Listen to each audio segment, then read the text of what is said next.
watched this movie over the weekend and it tugged on my heartstrings in so many different ways. So first, I want to congratulate you guys. You guys did a fantastic job with this project. Thank you so much. Leah, I want you to start off. I want you to tell us what the half of it is about.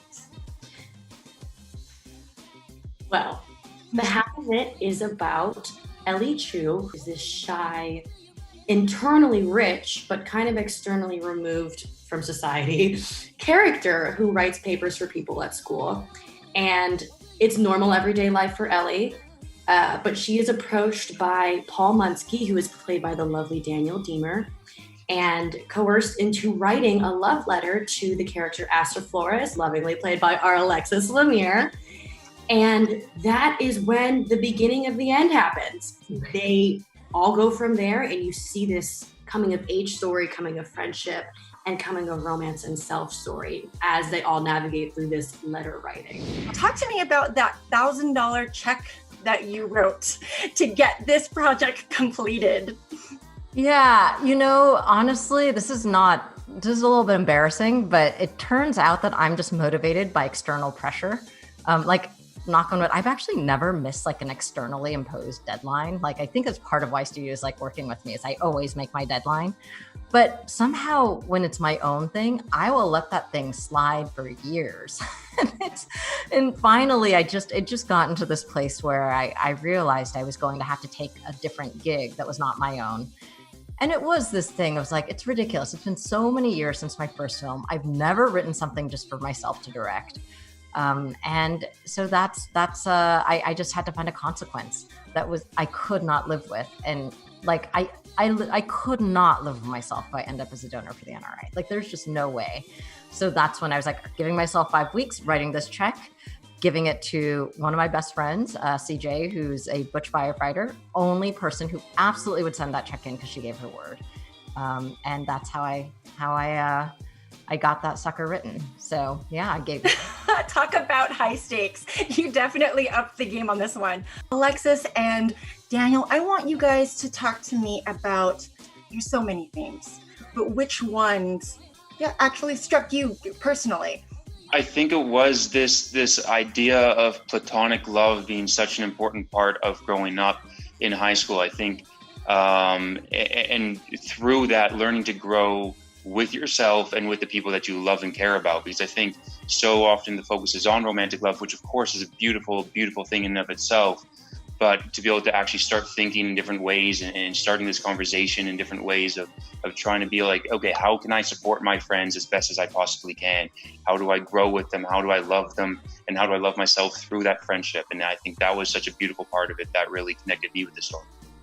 I think what really connected me with the story is, being Latinx, we face these struggles, and I don't think there's been enough representation in that form. And I really, really, really connected with Aster and her story and just her closeness with her family. I'm so close to my family, and watching those relationships, not even just with Aster and her family and her father and how he is, but also Ellie's family and her relationship with her dad is just it's such a beautiful story, and you see this immigrant family come in and Ellie deal with those struggles of being bullied, where I'm Latinx and I was born in the United States and I don't have an accent, and my dad and I we can kind of pass in a sense, and how we're kind of treated so differently.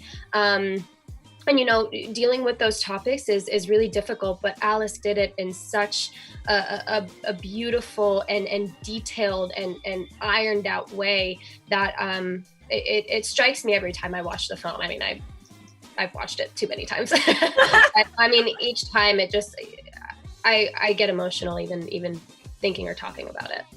This is completely different than Nancy Drew and George, completely different. So how do you feel that, it's targeted essentially to the same sort of audience, but, how do you feel that the audience will react to this story?